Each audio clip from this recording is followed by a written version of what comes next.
ঐক্যমত্য কমিশন থেকে আমাদেরকে প্রেরণ করা হয়েছে। এটার সাথে সম্পূর্ণ একমত পোষণ করে আমরা আমাদের রিপ্লাই দিয়েছি, 30শে জুলাই দিয়েছি। 31শে জুলাই এই প্রক্রিয়াটা সম্পন্ন হয়েছে।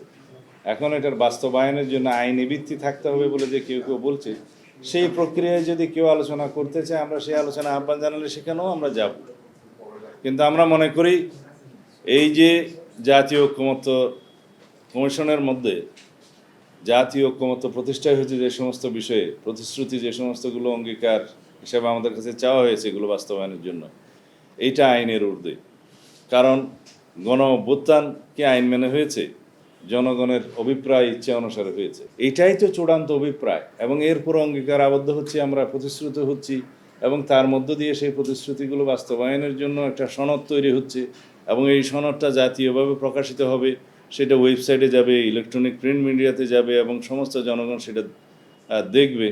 এরপরে এই প্রতিশ্রুতি বাস্তবায়নের জন্য সরকার সংবিধানের সংশোধনীগুলো ছাড়া বাকিগুলো এখনই বাস্তবায়ন করতে পারে। আমরা সেই বক্তব্য আগেও দিয়েছি। আমাদের হিসাব মতে 19টার মধ্যে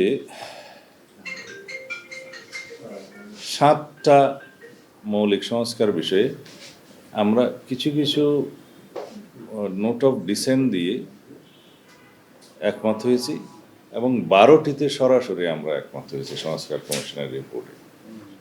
এই দাঁড়ালো 19টা। তারপরে পুলিশ কমিশনের বিষয়টা তো বললাম, সেটা সহ 20টা।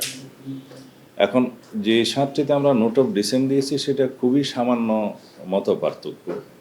এখানে বলা হয়েছে যদি আমরা ম্যান্ডেট প্রাপ্ত হই তাহলে আমরা এই নোট অফ ডিসেন্ট অনুসারে আমরা আমাদের সংস্কারগুলো সম্পন্ন করব। সেই হিসাবে সকল বিষয়ে ঐক্যমত্য হয়েছে বলা যায়। হয়তো আমরা একটি বিষয়ে নোট অফ ডিসেন্ট দিয়েছি, হয়তো অন্য একটা দল অন্য একটা বিষয়ে নোট অফ ডিসেন্ট দিয়েছে, সেরকম প্রভিশনটা রাখা হলো আমাদের আলোচনার প্রেক্ষিতে। সেই প্রস্তাবগুলো যখন সাম আপ করা হলো 31শে জুলাই, তার দুই দিন আগে সম্ভবত প্রত্যেক রাজনৈতিক দলের কাছে জাতীয় ঐক্যমত্য কমিশনের পক্ষ থেকে একটা জুলাই জাতীয় সনদ 2025 খসড়া এই নামে 4 পৃষ্ঠার একটা খসড়া প্রত্যেক রাজনৈতিক দলের কাছে প্রেরণ করা হয়েছে। আমি দেখেছি সেটা পত্রিকাতেও প্রকাশিত হয়ে গেছে, বিভিন্ন সোশ্যাল মিডিয়াতেও দেখেছি। এটা ভালো, যাতে জাতি জানুক যে কি প্রক্রিয়ায় কি কি বিষয়ে ঐক্যমত্য হচ্ছে। কিছু শব্দ প্রয়োগ ও বাক্য গঠনের অসামঞ্জস্যতা ছিল, যেগুলো আমরা একটু সংশোধন, ঠিক বলা যাবে না, একটু রিঅ্যারেঞ্জ করে একই বক্তব্যের সাথে আমরা শতভাগ একমত হয়ে সেটা আমাদের প্রস্তাব জাতীয় ঐক্যমত্য কমিশনের যে প্রেরিত খসড়া তার সাথে শতভাগ একমত হয়ে আমরা আমাদের জবাবটা দিয়েছি। জুলাই গণ অভ্যুত্থানের প্রেক্ষাপট এবং ঐতিহাসিক পটভূমি 1971 সাল থেকে শুরু করে তারপরে 2024 পর্যন্ত জাতীয় জীবনে সংঘটিত বিভিন্ন রকমের ঐতিহাসিক ঘটনাবলী এগুলো উল্লেখ করে, এবং আওয়ামী স্বৈরাচারী আমলের বিভিন্ন নির্যাতন, নিপীড়ন, অসাংবিধানিক কর্মকাণ্ড এবং স্বৈরাচারী পন্থায় রাষ্ট্র পরিচালনার যে তাদের কর্মকাণ্ড, এবং শেষ পর্যন্ত গুম, খুন, নিপীড়ন, নির্যাতন, মামলা হামলার মধ্যে দিয়ে একটা নৈরাজ্যকর ও বিভীষিকাময় ত্রাসের রাজত্ব কায়েম করার যে পরিস্থিতি তারা সৃষ্টি করেছে, এই সমস্ত কিছুর বর্ণনা আছে, যার প্রেক্ষিতে জুলাই গণ অভ্যুত্থান জাতীয় জীবনে সংগঠিত হয়েছে। এগুলো হচ্ছে ঐতিহাসিক পটভূমিকা। তারপরে সংস্কার কমিশন গঠন হলো এই সরকার প্রতিষ্ঠিত হওয়ার পরে। তারপরে সংস্কার কমিশনের কর্মকাণ্ডের মধ্য দিয়ে একটা জাতীয় ঐক্যমত্য কমিশন গঠন হলো।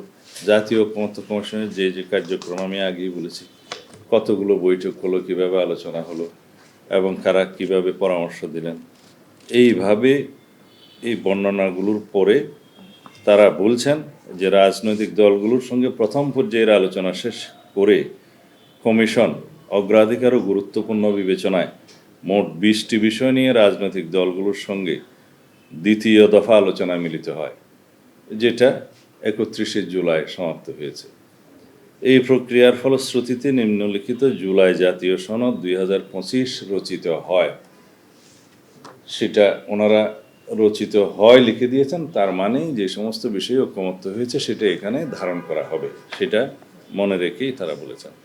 জাতীয় ঐকমত্য কমিশনের উদ্যোগে বিভিন্ন রাজনৈতিক দল ও জোটের পারস্পরিক আলাপ আলোচনার ভিত্তিতে আমরা অংশগ্রহণকারী রাজনৈতিক দল ও জোটের প্রতিনিধিরা স্ব স্ব দলের পক্ষ থেকে বিদ্যমান শাসন ব্যবস্থা তথা সংবিধান, বিচার ব্যবস্থা, নির্বাচন ব্যবস্থা, জনপ্রশাসন, পুলিশি ব্যবস্থা ও দুর্নীতি দমন বিষয়ে নিম্নলিখিত কাঠামোগত আইনি ও প্রাতিষ্ঠানিক পরিবর্তনের ব্যাপারে ঐক্যমত্যে উপনীত হয়েছি এবং এইসব বিষয়সমূহকে একটি জাতীয় সনদে সন্নিবেশিত করতে সম্মত হয়েছি।